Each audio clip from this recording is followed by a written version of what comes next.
Bonjour à tous, aujourd'hui j'avais envie de vous parler des scènes coupées de Game of Thrones. J'avais envie de vous proposer cela parce que déjà d'une part je ne l'avais jamais fait, et d'autre part je l'avais déjà proposé l'année dernière avec la saison 1 d'House of the Dragon, et je me rappelle que vous aviez bien apprécié cela, donc ça sera l'occasion de revenir sur les 8 premières saisons de Game of Thrones. Par moment vous verrez que j'irai un petit peu plus vite sur certaines scènes que je qualifierais d'assez anecdotiques, parce qu'il n'y a tout simplement pas grand chose à dire dessus. Vous l'avez sans doute compris, je vais commencer par la saison 1, puis poursuivre avec les autres jusqu'à arriver à la fatidique saison 8 de Game of Thrones. Pour la saison 1, il n'y a pas beaucoup de scènes coupées, il y a tout simplement déjà pour commencer l'épisode 1 qui a été entièrement refait, et l'épisode était tellement mauvais qu'il était à ça de voir l'annulation pure et simple de la saison 1 de Game of Thrones et donc in fine des autres saisons. On n'aurait jamais pu voir Game of Thrones et ça aurait été bien dommage. En tout cas cet épisode 1 qui a été entièrement refait, il est introuvable sur le net. La seule chose qui existe actuellement, ce sont quelques photos de Gérard Martin que vous pouvez voir actuellement. Des photos où on peut le voir avec une tête assez particulière puisque ce personnage devait être incarné par l'auteur lui-même et devait être présent lors du mariage de Daenerys. On n'a pas grand chose sur ce qui composait le cœur même de cet épisode, on sait simplement qu'il était très mauvais et Gérard Martin a dit la chose suivante, je cite: « Ils ont dépensé beaucoup d'argent pour le pilote, mais il y avait peut-être pas autant de scènes épiques ou ce sentiment cinématographique large que nous avons obtenu avec la série. Mais j'ai quand même aimé le pilote original, bien sûr je suis dedans, ils ont coupé mon caméo et je suis triste, j'avais des boules géantes et un très gros chapeau, je pense que cela pourrait être le problème, les chapeaux. » Donc voilà, l'auteur ironise assez sur la chose et ce sont actuellement les seules photos que nous avons de ce pilote effacé. Autre scène coupée de la saison 1, il faut pour cela aller fouiller dans une bande-annonce qui s'appelle Fire and Blood, et dans cette bande-annonce, à un moment très précis, je vais vous ralentir pour que vous puissiez vraiment le voir parce que c'est tellement rapide que c'est quasiment impossible d'en profiter si je mets pas la vitesse à 10%, vous allez voir apparaître Brandon Stark, le frère de Ned Stark, qui est en train de souffrir le martyre avec une corde autour du cou. Il faut savoir qu'il s'agit d'une scène flashback, très certainement en train de montrer le roi fou qui torture Rickard et Brandon Stark lors d'une scène iconique qui composera la rébellion de Robert Baratheon, et ce moment-là devait visiblement figurer dans la saison 1. D'ailleurs, l'acteur qui incarne Brandon Stark ressemble beaucoup à Sean Bean qui incarne Ned Stark, mais en tout cas c'est assez curieux d'avoir coupé ce passage parce que je pense que tu insères ce passage au moment où Jaime et Ned Stark discutent dans la salle du trône de fer, et bien le côté flashback choc aurait vraiment pu marcher, mais je peux comprendre aussi qu'ils aient décidé de couper ce passage et ça laisse un petit peu plus de place au mythe et bien moins au récit. C'est un peu dommage, mais voilà, cette scène elle a le mérite au moins d'exister. On continue avec la saison 2 où la première scène nous montre Loras Tyrell qui est en train de regarder l'armure de Renly Baratheon juste après son assassinat et il va avoir une discussion avec sa sœur Margaery Tyrell. C'est une séquence assez sympathique quand même puisque Loras s'en veut grandement en disant que c'est lui qui a poussé Renly à prendre la couronne et qu'il aurait été un grand dirigeant, et il sous-entend que c'est sa faute puisque Renly n'aspirait pas vraiment à ses prétentions royales. Margaery va répondre que ce n'est pas Loras qui a tué Renly mais bien l'épée qui a transpercé Renly, et après il va y avoir une petite scène de tendresse entre les deux frères et sœurs et on peut voir le regard de Margaery à la fin qui regarde cette armure, très certainement consciente que le jeu des trônes peut lui coûter la vie, et cette scène était quand même assez sympathique parce que elle permettait de rapprocher les deux personnages qui n'ont pas forcément beaucoup de séquences entre eux, et ça aurait été quand même bien de voir comment Loras Tyrell fait entre guillemets son deuil de Renly et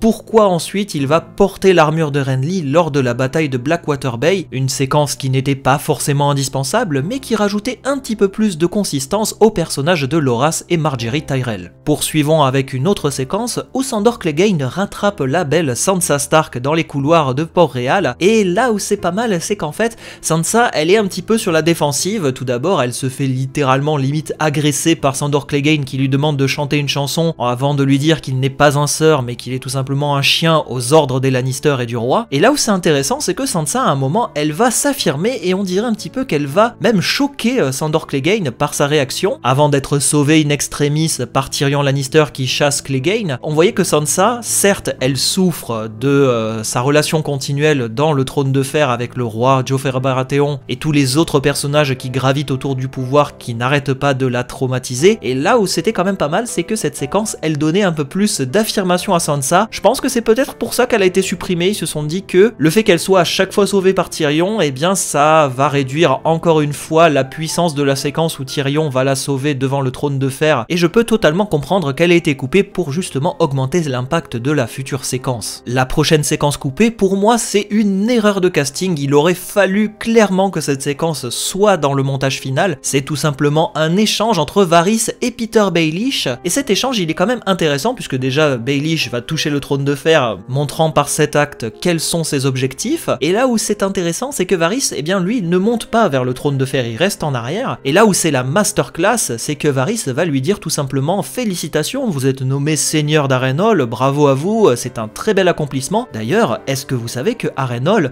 eh bien il y a une sorte de malédiction autour de ce château et que toutes les familles qui ont été nommées à sa tête sont mortes dans des circonstances tragiques, et à l'inverse, eh bien Baelish, lui, il s'en fout de la malédiction, il est plutôt dans l'optique de se dire oui mais écoute, c'est pas grand chose, moi je m'en fiche, le principal c'est que j'ai mon cercle d'amis avec la vraie main du roi Tywin Lannister, alors que toi tu es avec la fausse main du roi Tyrion Lannister, qui est d'ailleurs en train de souffrir le martyre après la bataille. Et cette séquence au final je la trouve incroyable parce que on voit un Peter Baelish prétentieux alors que Varys, eh bien il est juste là un peu pour le taquiner. Ça a ajouté une consistance énorme concernant ces deux personnages, et pour moi c'est complètement un crime d'avoir coupé cette séquence. La saison 2 se termine avec la trahison de Dorea qui tue Irri, l'une des servantes de Daenerys. Pour moi cette séquence elle ne fonctionnait pas et ils ont bien fait de la couper parce que elle fait retomber toute la pression après la perte des dragons, le fait que Daenerys a été trahie par Dorea et qu'à la fin elle va l'enfermer avec Xaro d'Oxane. C'est pas une séquence très importante et pour moi elle n'avait vraiment rien à faire dans le montage final. La saison 3 commence et il y a beaucoup de choses coupées dans cette saison 3. Tout d'abord des scènes étendues, des échanges entre Mance Rayder, Tormund et Jon Snow au tout début de la saison 3. C'est pas forcément très intéressant ce qu'ils se disent en plus, il y a quelques petites blagues et quelques petites piques de Tormund en plus. Ça n'ajoute pas grand chose à l'histoire et c'était clairement dispensable. La seconde scène coupée de la saison 3, elle aurait clairement dû figurer là aussi dans le montage final. C'est un échange entre Robb Stark et ses bannerets et qui se poursuit avec un échange un peu plus poussif entre Robb Stark et les membres de sa famille Tully. On voit que Robb Stark, il avait un plan. Son plan, il était clair, c'était repousser la montagne pour le faire ensuite tomber dans une embuscade et s'en débarrasser, parce que Gregor Clegane, outre le fait que c'est un homme qui sert Tywin Lannister, c'est aussi un personnage qui est très difficilement approchable et qui est très difficile à capturer, et Robb Stark déplore la situation puisque son oncle Edmure Tully se pavane devant tout le monde en disant qu'il a fait une grande bataille, que les Lannister ont cavalé comme pas possible, qu'il a réussi à repousser la montagne pour reprendre un moulin, et tu vois Robb Stark qui est en mode mais le moulin je m'en fous,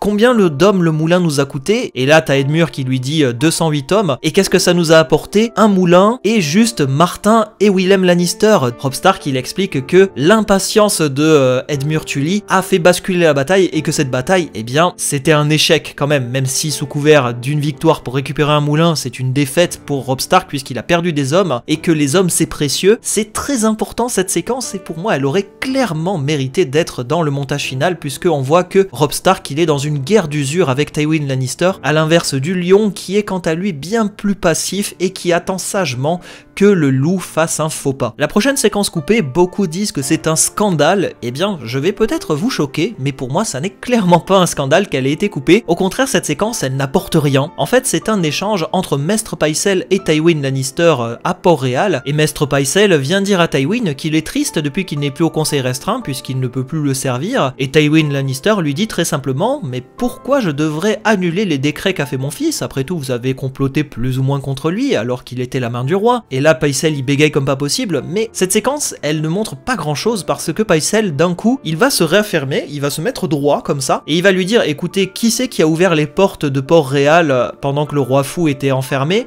C'est moi. Depuis toujours, je sers fièrement la maison Lannister et jamais je ne vais faillir à cette tâche, et que cette maison, je continuerai à la servir jusqu'à ce que je sois 6 pieds sous terre. Pycelle, juste en faisant ce mini coup de pression un peu nul, il a réussi à faire changer d'avis Tywin, et c'est là pour moi le problème de cette séquence, c'est que le Rock Lannister, tu ne peux pas le faire changer d'avis comme ça, c'est pour moi le problème de cette séquence et ils ont bien fait de la couper. Là par contre la petite subtilité amusante c'est que à un moment Tywin va lui remettre un panier avec des poissons dedans et au moment où il a le panier dans les mains, Pycelle il va se cambrer comme un vieux et là cette séquence elle est assez amusante parce que tu vois qu'il était dans une posture un petit peu, voilà, il essayait de s'affirmer et d'un coup il se recambre pour montrer qu'il est redevenu le vieux maître Pycelle. C'était amusant certes, mais pour moi cette séquence n'avait rien à faire dans le montage final puisqu'elle venait un petit peu compromettre la puissance de Tywin Lannister dans cette saison 3. L'avant-dernière séquence est un échange au conseil restreint. Maître Pycelle va raconter qu'il y a beaucoup de manteaux d'or qui avaient fui le combat lors de la bataille de Blackwater Bay, mais qu'ils sont revenus et qu'ils demandent à être réintégrés, ce à quoi répond Cersei qu'ils ont abandonné leur poste et mis en danger la vie du roi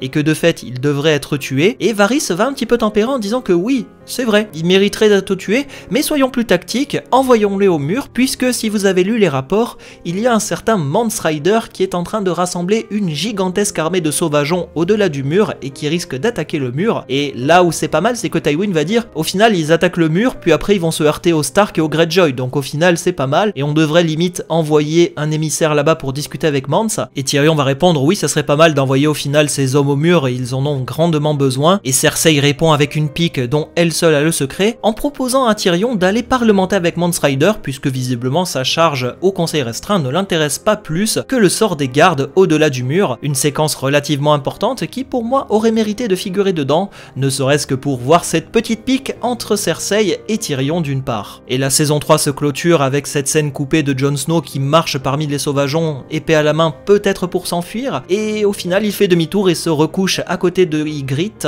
Cette séquence n'apporte rien si ce n'est montrer que Jon Snow voulait s'enfuir, et elle ne laissait plus de place à la surprise sur la possible fuite de Jon Snow en fin de saison 3. Pour moi, cette séquence, voilà, ils ont bien fait de la couper, elle n'apportait rien. On passe désormais à la saison 4 qui curieusement n'a que 2 scènes coupées, c'est peut-être aussi parce que c'est la meilleure saison, mais bon, ça c'est autre chose. La première scène coupée fait suite au moment où Tyrion renvoie Shae loin de Port-Réal, et on a une petite discussion entre Bronn et Shae, et Bronn va lui dire que en fait ce sont des pièces jetables et que une fois qu'ils ne sont plus utiles, ils sont délaissés sur le caniveau comme des moins que rien, une séquence pas forcément utile qui n'avait pas vraiment sa place dans ses premiers épisodes. La deuxième et dernière scène coupée de la saison 4, elle fait suite là aussi à un autre départ, cette fois-ci Jorah Mormont qui a été chassé par Daenerys après la révélation sur sa trahison, et là où j'ai beaucoup apprécié c'est que cette séquence elle montrait Daenerys qui discute et qui a juste quelques mots avec Missandei en lui disant « ne me trahis jamais » et Missandei lui répond « jamais ». C'était une séquence quand même intéressante parce qu'on voit que Daenerys elle se resserre autour de son clan et que les quelques alliés qu'elle a se comptent sur les doigts d'une main, eh bien il ne faut pas trahir la mère des dragons sinon on peut le payer cher. On passe désormais à la saison 5 où l'on a quelques séquences très sympathiques qui ont été malheureusement coupées du montage. On a une première séquence où Missandei vient auprès de Vergris dans la garnison des Immaculés pour discuter avec lui et on sent que c'est le début de la romance entre les deux personnages puisqu'ils vont discuter sur la mort. Vergris va tout simplement dire qu'il n'a pas peur et qu'il sert la mère des dragons. Quant à Missandei, eh bien elle va lui dire moi j'ai peur pour toi et j'ai peur de ce qu'il pourrait arriver, et ensuite ils vont avoir une brève discussion concernant Rablan, un des Immaculés qui a été retrouvé mort dans la ville de Mérine, et Missandei va demander pourquoi les Immaculés vont au bordel, ce à quoi répond Vergris qu'il ne sait pas. C'est pas forcément une séquence importante, mais peut-être juste moi j'aurais gardé le début du passage où Missandei et Vergris vont discuter entre eux, notamment sur la mort et sur leurs ressentis et le début de leurs émotions. J'ai quand même trouvé cette première partie de scène coupée intéressante, la deuxième partie n'avait pas forcément son mot à dire parce que elle faisait un petit peu tomber en désuétude ce qu'on apprendra par la suite dans la saison 5. On continue avec la deuxième scène coupée où Daario Naharis et Vergris marchent dans les rues de Mérine en train d'être pacifiés après quelques révoltes, et on sent juste que Daario Naharis ne fait que taquiner Vergris à propos de Missandei en lui disant oh là là elle est mignonne, elle est gentille, blablabla, ce qui d'un coup va un petit peu énerver Vergris, comprenant bien qu'il avait mis le doigt là où il ne fallait pas et que la corde était un petit peu sensible à ce moment-là. C'est pas une séquence importante mais elle est tout de même intéressante parce qu'on voit que Vergris est irrité par le fait qu'on parle mal de Missandei, ce qui sous-entend qu'il y a une sorte de petite relation derrière tout ça. La prochaine scène coupée, c'est une version rallongée du discours entre Bronn et Jaime Lannister. Ils vont juste discuter un petit peu de la puissance et des batailles. Bronn va dire que c'est son intelligence qui l'a porté là, tandis que Jaime dit que c'est le nom et l'épée qui l'ont porté là. C'est pas forcément intéressant et ça n'apporte rien à la relation entre les deux personnages. La dernière séquence coupée de la saison 5, elle est quand même très importante, puisque on a Alistair Thorne et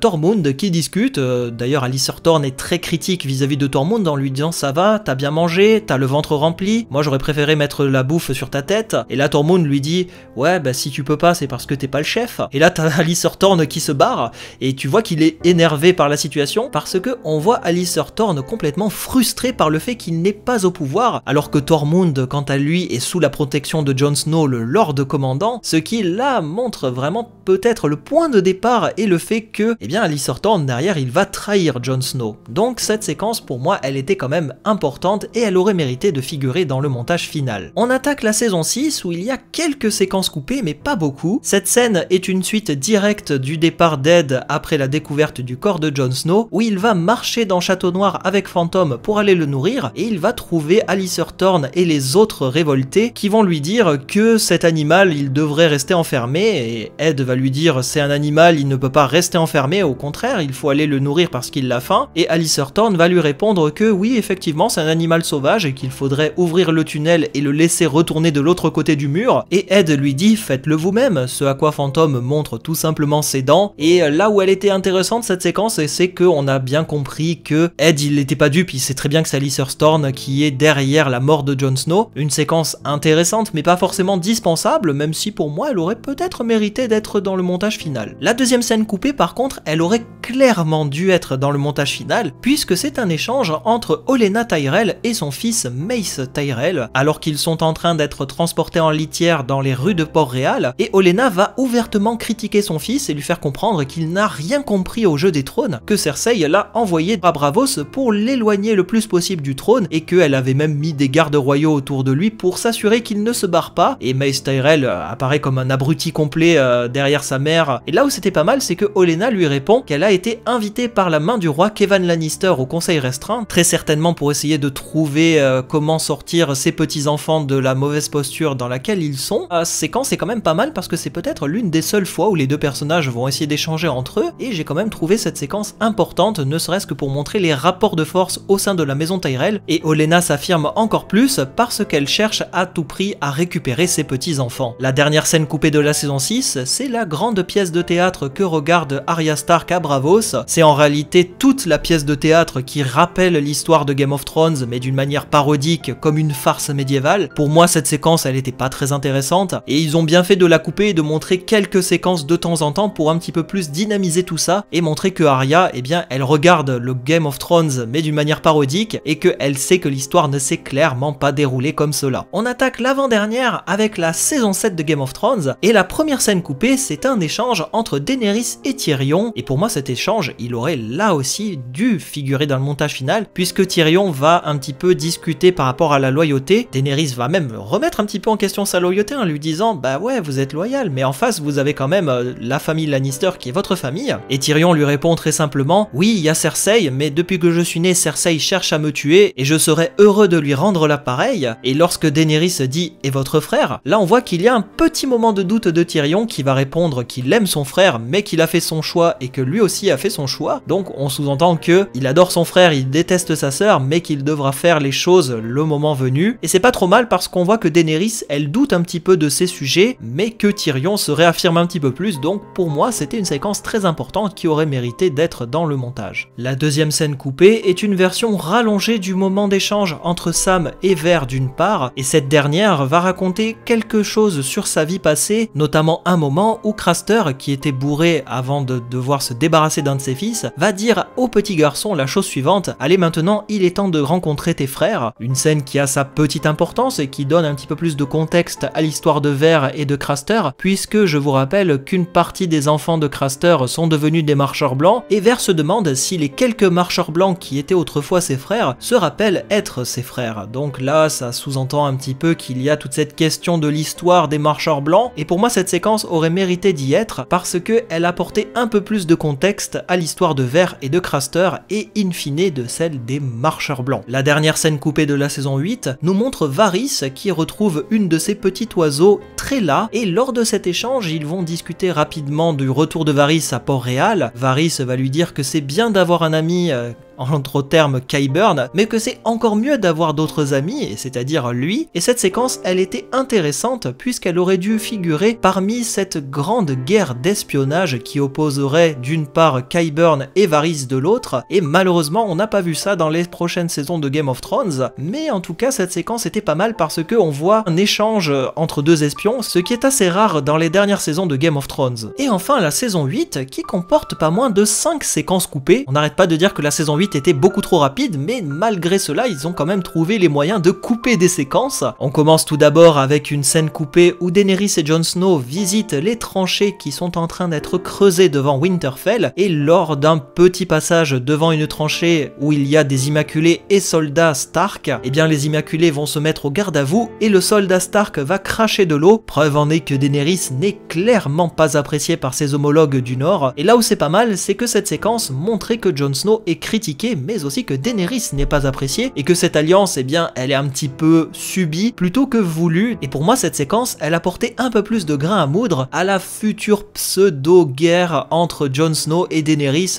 pour la lutte du pouvoir, et notamment le Nord avec Sansa Stark et le fait qu'elle ait un petit peu évincé Jon Snow qui n'était clairement plus légitime aux yeux du Nord. La deuxième scène coupée, c'est rien de plus que Davos qui donne à manger à des soldats qui en fait ne sont pas des soldats, ce sont tout simplement des paysans, et il essaye un petit peu de leur donner du courage en leur disant c'est très bien, vous êtes des hommes, vous avez survécu à pas mal de batailles, allez à l'armurerie pour vous équiper, et on voit que les hommes sont terrifiés alors que Davos, eh bien, il a un peu plus d'expérience, une séquence qui n'apporte pas grand chose et qui pour moi ne méritait pas d'être dans le montage. La prochaine scène coupée, je vous avoue que je ne l'explique pas, elle n'était pas indispensable, mais elle était quand même bienvenue parce qu'elle rajoutait la mort d'un personnage, et un personnage quand même un petit peu important, c'est Alice Castark, un des personnages qui était venu plier le genou devant Jon Snow et qui là va défendre Bran Stark dans le bois sacré contre les spectres, une séquence entrecoupée de certains moments où Theon Greyjoy essaye de défendre Bran Stark comme il peut, et cette séquence était pas mal parce que elle permettait de voir comment les spectres tendent des pièges dans le bois sacré, et ça faisait écho aux premières saisons de Game of Thrones, et notamment la saison 5 où il y avait le massacre de d'Urlieu. Pour moi cette séquence elle apportait quelque chose et elle permettait de mettre un point final à la mort d'Alice Castark qui est restée grande ouverte parce que on ne l'a pas vu mourir dans la saison 8, là au moins on la voit mourir. Une autre scène coupée, encore une fois lors de la bataille de Winterfell, elle nous montre Petit Sam, Missandei et Ver qui sont aux prises avec les spectres dans les cryptes, et Petit Sam fait du bruit et malgré le fait que Ver lui mette la main devant la bouche pour le calmer, ça ne marche pas totalement, et on voit en fait que c'est Sansa et Tyrion qui vont les sauver. Ça rajoute pas grand chose de plus et ça montre quelques moments de tension supplémentaires dans les cryptes. Le seul moment intéressant c'est juste de voir un seigneur Stark qui ressemble un peu à Ned Stark et un autre chevalier, ça permettait juste de voir ces personnages, mais voilà, une histoire qui n'apporte pas grand chose mais qui apportait un petit peu plus de grain à moudre lors de ce massacre dans les cryptes. Et enfin la dernière scène coupée de la saison 8, c'est juste Daenerys qui renvoie vers Gris après la bataille et qui va faire de même avec Missandei, et on sous-entend qu'il y a une histoire d'amour entre les deux. C'est assez amusant parce que Daenerys va lui dire allez-y, hein, allez-y et amusez-vous bien. Donc voilà, pour moi cette scène elle était totalement malvenue et je suis content qu'elle ne figure pas dans cet épisode, même si l'épisode 4 est assez catastrophique du point de vue de la narration. Ça n'ajoute pas grand chose si ce n'est un petit peu de légèreté après la bataille, une scène coupée qui n'a aucune incidence sur la suite de Game of Thrones. Donc voilà, vous avez pu voir qu'au terme de ces 8 saisons, il y a quand même beaucoup de séquences intéressantes qui ont été coupées, d'autres qui ne le sont clairement pas et qui n'apportent rien, mais quand même il y a au minimum une scène coupée qui devrait figurer dans chaque saison, et je trouvais cela intéressant de se plonger dans les scènes coupées parce que ça permettait de voir ce que l'histoire aurait pu nous raconter en plus. Au final les scènes coupées elles n'ont pas trop transformé le récit. J'aurais pu par exemple avoir une scène coupée où en fait je sais pas, Daenerys elle crame Baelish à la place de Varys, ça aurait par exemple transformé le récit. Ce n'est pas le cas et je suis quand même assez surpris par la qualité des scènes coupées. Dites-moi d'ailleurs quelles sont les scènes que vous appréciez le plus, celles qui pour vous auraient mérité de figurer dans le montage final, et moi il ne me reste plus qu'à vous dire à la prochaine pour d'autres vidéos sur l'univers Game of Thrones. Merci à tous, salut!